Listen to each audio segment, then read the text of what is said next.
Welcome back to the Football Code, where we decode the tactics, the trends, and the truths behind football's biggest stories.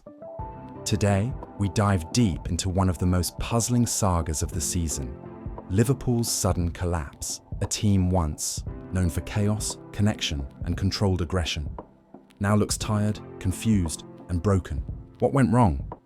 What's really happening behind the scenes at Anfield? Let's decode it. Something is seriously wrong at Liverpool, not in the way of a total collapse, but in that quiet, unsettling kind of wrong where everything feels off. The passes look hesitant. The pressing isn't synced. And the once terrifying Anfield energy has turned into anxious silence. This isn't the Liverpool that once scared Europe. This is a team searching for itself, for rhythm, identity, and purpose. So, what happened to Liverpool? How did a club defined by intensity and connection become so uncertain? Let's break down what's really going on the pitch, in the dressing room, and in the heart of Anfield itself.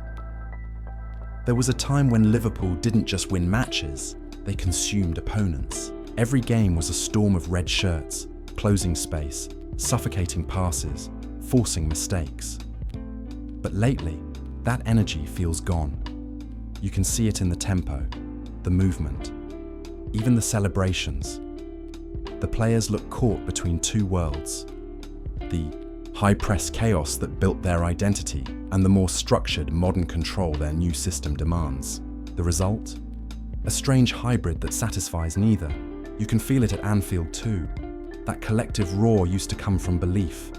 Now it feels like hope mixed with fear. Liverpool are still fighting, still talented, but there's something hollow in their rhythm. It's not about individual effort.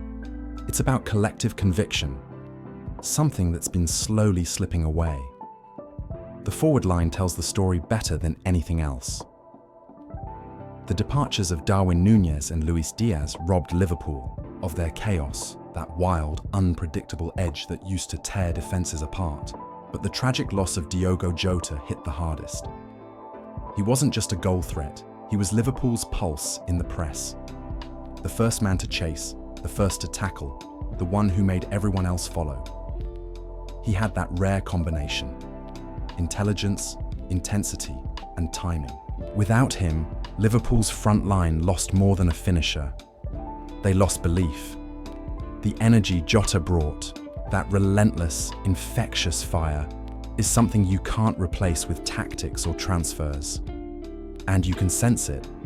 The front line feels emotionally tired. Now you've got Florian Wirtz and Alexander Isak, two immense talents who've yet to find their spark.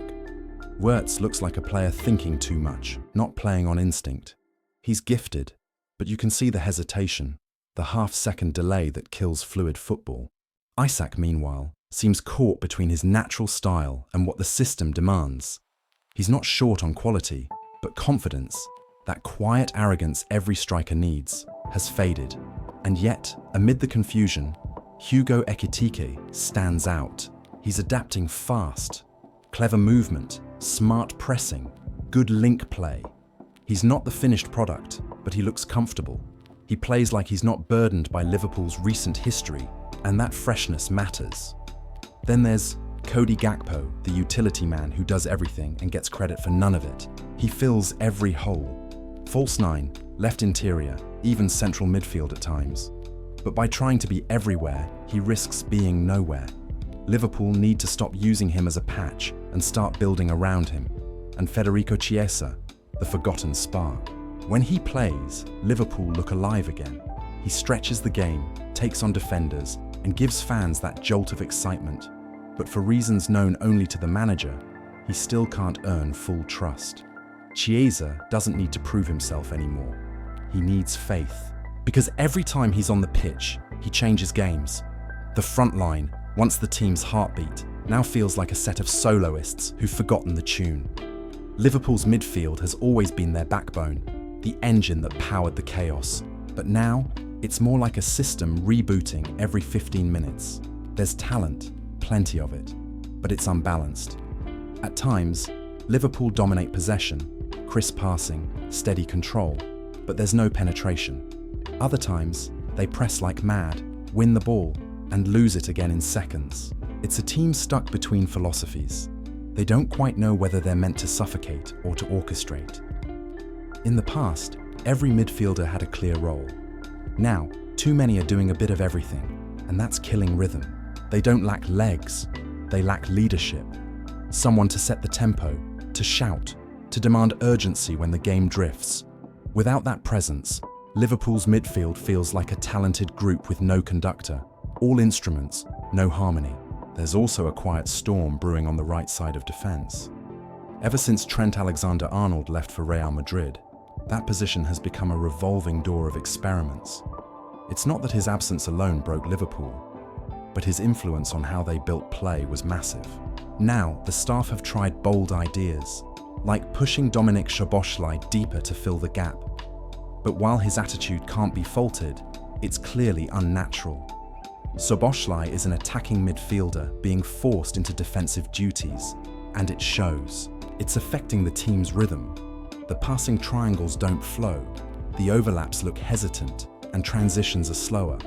It's not a Trent problem, it's a system problem. Liverpool never prepared to lose a player who was both a fullback and a playmaker. Until that flank stabilises, the entire build-up will continue to feel off balance, like a table with one leg too short. And then there's Mohamed Salah. He's still Liverpool's biggest name, still the one every defence fears, but the magic seems to have dulled. He looks slower in transitions, less sharp in the box, and a little less certain in his movements. It's not about age or ability, it's about mental fatigue. He's carried this team for years, often single-handedly dragging them through tight games. Now, the burden looks heavier than ever. You can feel it. The spark that once defined him now flickers between moments rather than entire games. And when Salah's not electric, Liverpool's entire attack feels flat. He used to be the emotional leader, the silent example. But with new faces, old leaders gone, and no clear successor to that aura, there's a leadership vacuum. Nobody seems to own the tempo anymore. Nobody rallies the team when they go a goal down. It's not effort that's missing, it's conviction. Liverpool's biggest problem isn't tactical, it's existential. This team doesn't know what it wants to be. The old high-octane identity has faded, but the new one isn't clear. You can see it in the selections, in the hesitation, in the lack of rhythm between lines. The forwards press, but the midfield doesn't follow. The midfield holds shape, but the defence hesitates. Everything feels one beat off, and in football, that single beat is everything. This used to be a team that moved like one heartbeat, a rhythm built on trust and instinct. Now, they look like a collection of strangers trying to remember an old song. The loss of players like Jota, Trent, and even the fading form of Salah, it all connects. Liverpool's structure isn't just tactical, it was emotional. It was built on chemistry, belief, and togetherness. And right now, that foundation feels shaken. But it's not all darkness.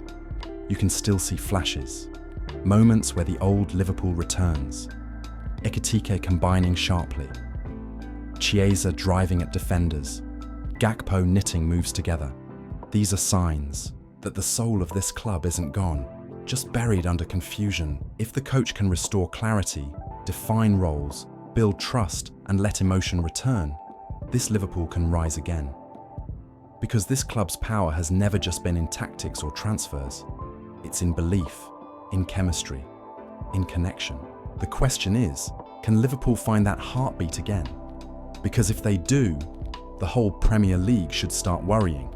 If not, this drift could quietly become their new normal. Liverpool aren't broken, but they're lost. Not beaten, but searching. And as history shows, when Liverpool rediscover their fire, they don't just rise, they explode. Until then, the echoes of what they once were will haunt what they've become. This has been The Football Code, where we decode football's chaos to uncover its truth. If you enjoyed the breakdown, drop a like, leave your thoughts in the comments, and don't forget to subscribe, because the next chapter in football's biggest stories is always just one match away.